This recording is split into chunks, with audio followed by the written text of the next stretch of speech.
Hello, Nancy Burt-Preece here. I'm an independent Stampin' Up! Demonstrator. Here's my email, my website, and my July host code. I have a Facebook business page as well as a YouTube channel, and I'm starting to post some of my cards on Pinterest. So today is for beginning stampers. July is World Watercolor Month, which is kind of fun. So we're going to learn a very simple technique with some of our beautiful watercolor pencils. Now, can you get watercolor pencils from other places? Of course you can. And some people choose to do that. And I totally, as long as you're stamping and creating, I think it's a great thing. Why do I use the Stampin' Up! Watercolor pencils? They're on page 126. And assortment 1 is $16. It has 13 pencils. And assortment 2 is $12.50. Why do I use them? Because, of course, they coordinate with the Stampin' Up! Colors. I'm also going to be showing you on page 129 some of our wonderful watercolor painters. So let's begin. And I want to show you, I'm using Garden Bird Houses, which is in our annual catalog. And I'm using 2 different stamps, pads. Stays on for anything I want to watercolor. This is also shimmery white cardstock. I used regular Memento for the saying because I'm not going to watercolor it. But if you want to watercolor it with the pencils and the painters, you do need to use Stays On. I am using a Daffodil Delight 4 1/4 by 11, scored at 5 1/2.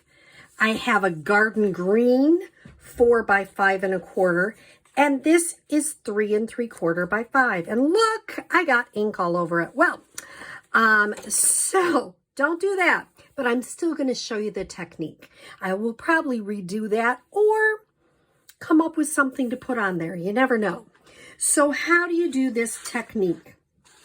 Well, I'm going to start with getting out my Garden Green. And the beautiful thing is they are all labeled. And I'm going to just add some color.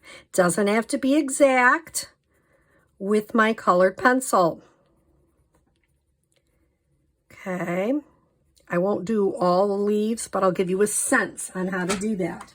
And then I'm going to take my watercolor pencil, and I'm taking one with a little bit smaller tip to it. You notice I do have water in the basin, and I'm just going to kind of make it look kind of like it's you can push a little bit to get some out so that you can make sure that it's actually coming out.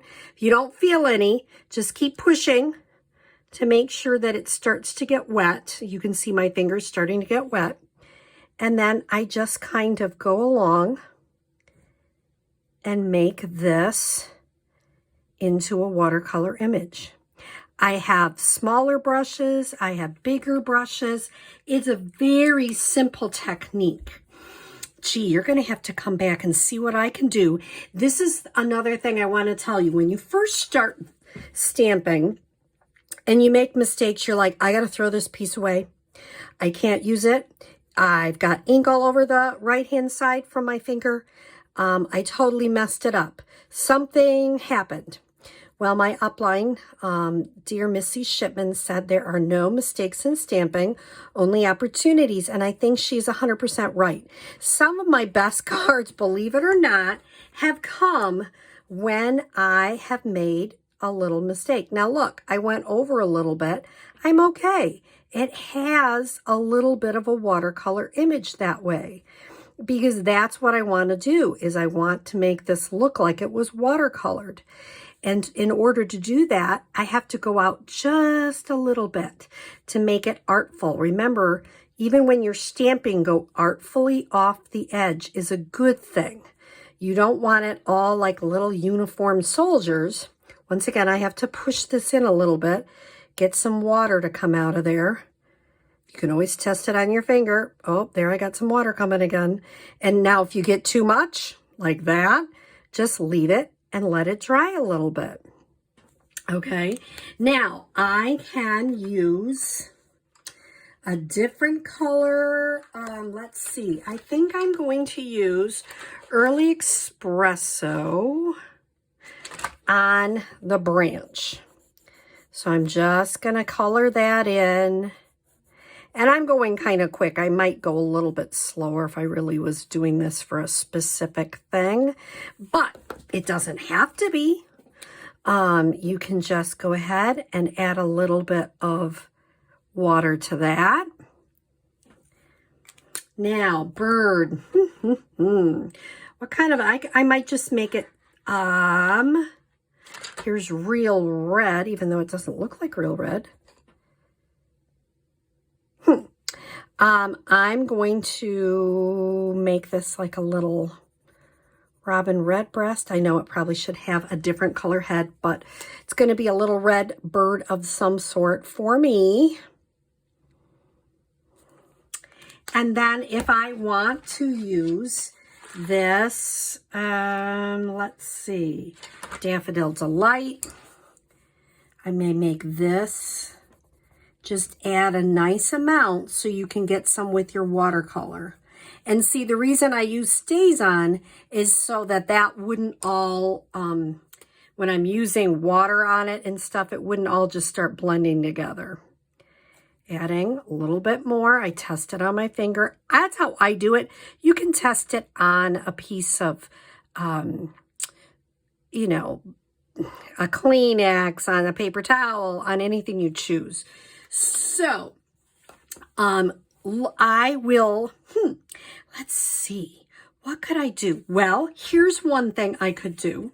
I could take my paper trimmer and I can trim that part off and make this just a little smaller.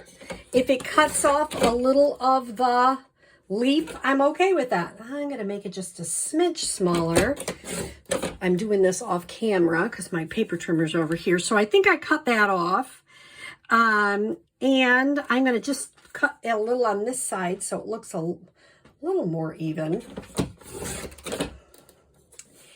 And now I'm like, how do I like that? Well, I don't mind it. If I had a little bit of designer series pattern paper, I could add a little over here. So really, there are no mistakes. You just go, how can I fix that? I think I would add a little bit of designer series paper. So let's see, I'm looking in my stash on what I have over here. Do I have something garden green looking? Well, I have some of this beautiful paper from the teacup. You can see mine's all over the place, as you can see. It has garden green in it. I'm trying to see if there's an image that would be not super busy. I could do something simple like this stripe. So this is 5 inches. So let me cut this stripe. This is a 6x6 piece. So I cut this to 5 inches long, and I'm going to cut it to like 1.5. I don't mind if it is not exactly right, because this can go underneath. Or if I like this side, but I'd probably want to cut it differently. I kind of like the stripes. The other thing I could do is I could put another, see, I'm just showing you all different ideas. I don't know what I'm going to do, but this is 3¼ inches wide. If I made it 3½ inches and I made this 3½ by 5, and then I layered this here so it looked like that, I might do that. So really, is there any wrong or right? Absolutely not. That's the beautiful thing about this. You really can't make a mistake with this. except for trying to figure out what you're doing, and that's the hardest part. So, you know, I can make this all yellow if I wanted. It's just an easy technique. Is it super expensive to get started? No, pick one collection, get your watercolor painters, and then you've got them. Like, you know, once I bought these, oops, I gotta get it wet again. Once I bought these watercolor painters, which I really like because you've got two different, you know, lots of different tips to them. And I bought my colored pencils. I've had them for years and years and years. So a simple, easy tip for watercoloring. It's, like I say, a basic. I kind of like that. It's just a little added. So let's talk about the base is 4 1/4 by 11, scored at 5 1/2. Garden green 4 by 5 1/4. This little extra daffodil piece is 3 1/2 by 5, and my shimmery white is 3 1/4 by 5. And it really gives you that extra little dazzle there that I wouldn't have had if I hadn't made that mistake. So just and really, there is no mistake. Now, somebody said, oh, that's over a little bit farther. It is. So what could you do? I could stamp another bird there. I could put a little embellishment there. There is no wrong. Remember, you just have to start getting your hands dirty and get in there and play. So I hope this is giving you some inspiration to try some beginning watercoloring with our shimmery white paper. And I hope you have a great day. Thanks.